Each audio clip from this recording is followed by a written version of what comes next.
If you save $10,000 in cash today and leave it sitting in a standard savings account for 20 years, inflation will quietly destroy almost half of its real purchasing power. Most people think wealth preservation is about keeping your money safe in a vault. In reality, holding pure cash isn't safety, it's a guaranteed slow-motion loss. True preservation is an active defense game played against three constant threats: inflation, taxes, and market volatility. Welcome to Stealth Ledger. Today, we break down the science of asset allocation, the hidden structural framework used by institutional investors and private family offices to move up the ladder and protect generational wealth. To understand why most people fail to preserve their capital, you have to look at how humans process financial risk.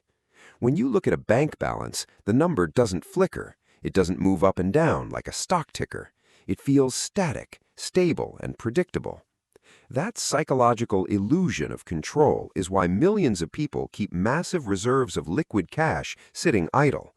But behind that quiet screen, the central banking system operates on controlled inflation. Central banks actively target an annual inflation rate of 2 to 3%.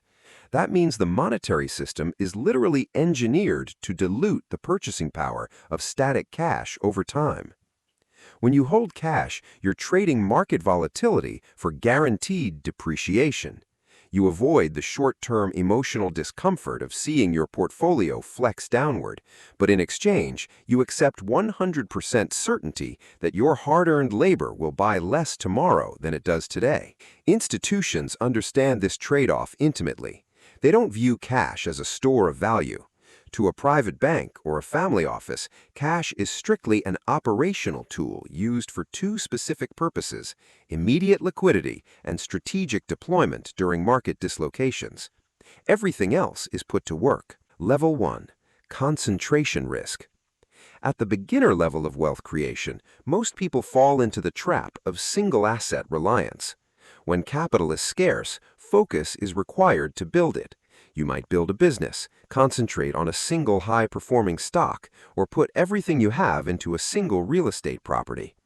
In the growth phase, concentration creates speed, but in the preservation phase, concentration creates catastrophic vulnerability.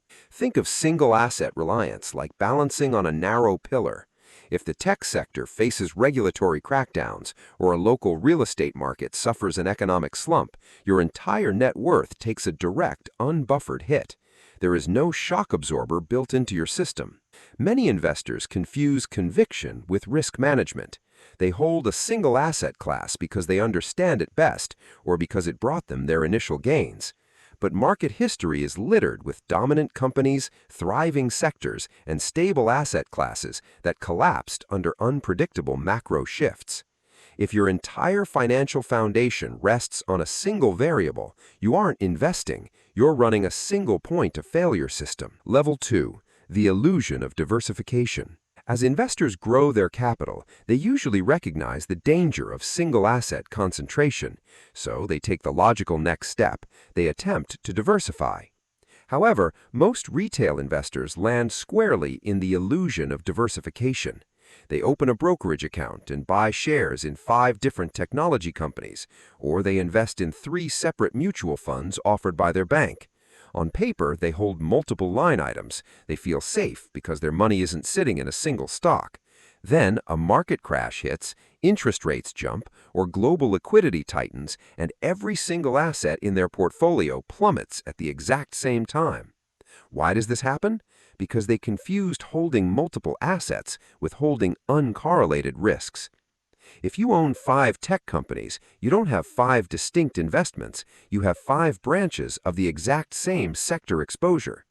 If you own 3 index funds that all overlap in their top holdings, you're paying multiple management fees to hold the exact same underlying exposure. True diversification isn't about counting how many stocks or funds sit on your balance sheet. It's about measuring how those assets behave when economic conditions shift. Level 3. Cross-correlated asset pillars. Cross the threshold into institutional wealth management, and the game changes completely. Wealthy family offices don't chase short-term hype or single-digit swings. Their primary objective is capital preservation with upside capture. To achieve this, they engineer a negative correlated architecture built on four distinct asset pillars. Pillar 1 is equities, both public and private. Equities represent ownership in income-generating productive assets. They're your primary engine for capital growth and your long-term hedge against inflation. Over multi-decade horizons, productive businesses pass rising costs to consumers, allowing equity values to outpace inflation. Pillar 2 is fixed income and short-term cash equivalents. This pillar isn't designed to make you rich, it's designed to keep you stable. High-grade government bonds and short-term paper provide predictable yields and immediate liquidity. When public markets face panic selling, this pillar acts as the shock absorber, providing the dry powder needed to step in when asset prices are depressed. Pillar 3 is real assets. Real assets consist of physical commodities, commercial real estate, farmland, and infrastructure. Unlike paper currency, you cannot print more land or instantly duplicate raw materials. Real assets carry intrinsic utility and typically appreciate during periods of high structural inflation. Pillar 4 is alternative assets and private credit.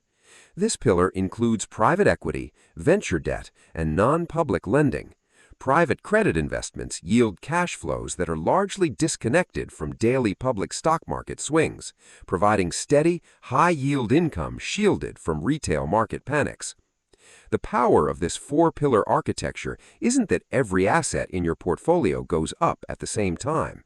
In fact, if every asset in your portfolio is rising simultaneously, you aren't truly diversified. The magic lies in negative correlation.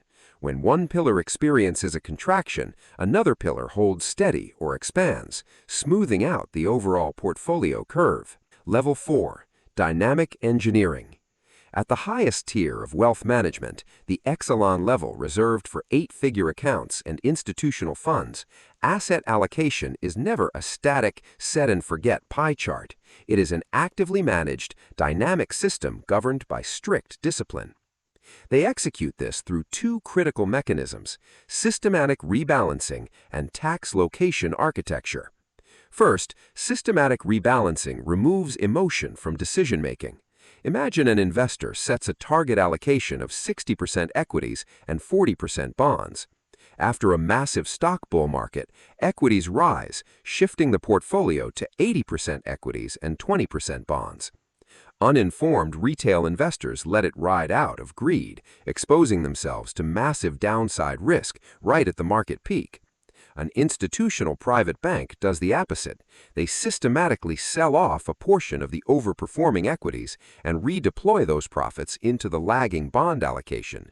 They force a mathematical buy low, sell high discipline without needing to predict the market bottom or top.